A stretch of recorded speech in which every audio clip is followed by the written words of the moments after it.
Hello friends, నమస్తే. Welcome to ఆహా tasty రుచులు. ఈవేళ మనం చేసుకునే రెసిపీ దోసకాయతో కుర్మా. ఈ దోసకాయని కూర దోసకాయ అని కూడా అంటారండి. ఇలా ఉంటుంది దోసకాయ. గ్రీన్గా కూడా ఉంటాయండి. అవి ఒక్కొక్కసారి మనకు చేదు ఉంటాయి. అందువలన ఇలా బాగా పండిన కాయలు తీసేసుకోవాలి. ఇటు సైడు అటు సైడు ఉన్న తొడిమలను కట్ చేసుకోవాలి.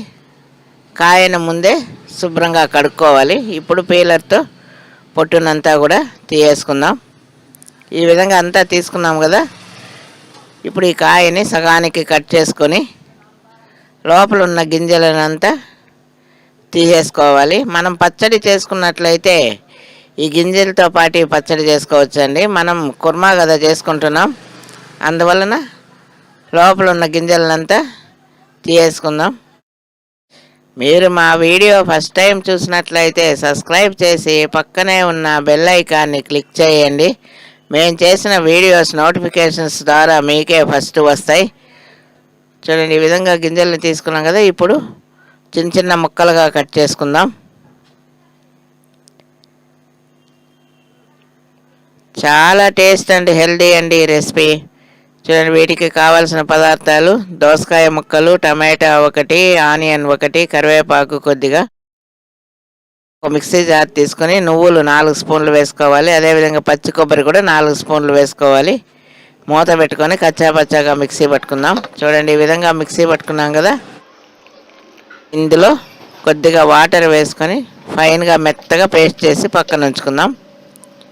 ఇప్పుడు స్టవ్ పై ఒక బాండిల్ పెట్టుకొని అందులో 1 స్పూన్ ఆయిల్ వేసుకోవాలి. 1/2 స్పూన్ జీలకర్ర వేసుకోవాలి. జీలకర్ర అంతా ఆయిల్లో ఉండేటట్టు వేపుకోవాలి. ఒక మీడియం సైజ్ ఆనియన్ తీసుకుని ఈ విధంగా కట్ చేసుకోవాలి. కరివేపాకు కొద్దిగా వేసుకొని వేపుకోవాలి. అల్లం వెల్లుల్లి పేస్ట్ 1 స్పూన్ వేసుకోవాలి. అల్లం వెల్లుల్లి పేస్ట్ కూడా పచ్చివాసన పోయేంత వరకు వేపుకోవాలి.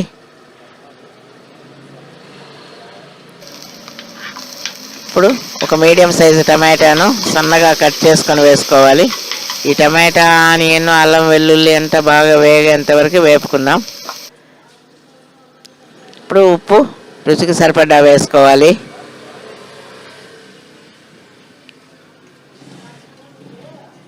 మీకు మా వీడియో నచ్చినట్లయితే లైక్ చేయండి, షేర్ చేయండి. పసుపు కొద్దిగా వేసుకొని ఉప్పు పసుపు అంతా కూడా ఈ ముక్కలకు పట్టేటట్టు కలుపుకోవాలి. ఇందులోనే దోసకాయ ముక్కలు కూడా వేసుకొని అంతా బాగా కలిసేటట్టు కలుపుకోవాలి.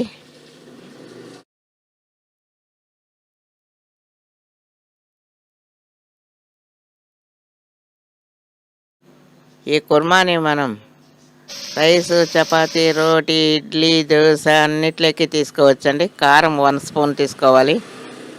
మీ స్పైసీని బట్టి తీసుకోండి. ధనియాల పొడి 1 స్పూను. ఈ రెండు బాగా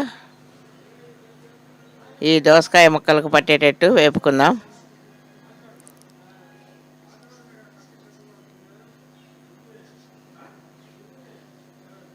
చూడండి, ఈ విధంగా మీడియం ఫ్లేమ్లోనే పెట్టుకొని వేపుకోవాలి. ఇప్పుడు ముందుగా మనం మిక్సీ పట్టుకున్నాం కదా నువ్వులును పచ్చి కొబ్బరి, ఆ పేస్ట్ని కూడా వేసేసుకుందాం. ఇప్పుడు అదే మిక్సీ జార్లోనే వాటర్ వేసుకొని ఆ వాటర్ని కూడా వేసుకుందాం. చూడండి, ఇప్పుడు ఇదంతా బాగా కలిసేటట్టు కలుపుకోవాలి. ఇప్పుడు వాటర్ కూడా వేసేసుకున్నాం. ముక్కలు మునిగేంత వరకు తీసుకోవాలండి వాటరు. మనకు గ్రేవీ ఎంత అవసరమో అంత వాటర్ తీసుకోవచ్చు. మూత పెట్టుకొని ఒక 10 నిమిషాలు ఉడికించుకుందాం. చూడండి, 10 నిమిషాల తర్వాత చూస్తున్నాం కదా, గ్రేవీ అంతా కూడా బాగా దగ్గరకు వచ్చింది. ఇప్పుడు సాల్ట్ ఒకసారి రుచి చూసుకుందాం. తక్కువ ఉన్నట్లయితే సాల్ట్ వేసుకోవాలండి. ఇక్కడ కొద్దిగా వేసాను నేను మరలా రాళ్ళుప్పు. మరలా మూత పెట్టుకొని ఇంకొక 5 నిమిషాలు ఉడికితే చాలండి, ఉడికిపోతుంది.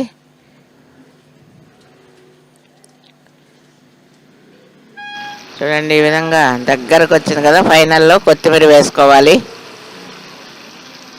ఈ కొత్తిమీర వేసినా కూడా ఒకసారి అంతా బాగా కలుపుకొని ఇక మనం స్టవ్ ఆఫ్ చేసుకుందాం.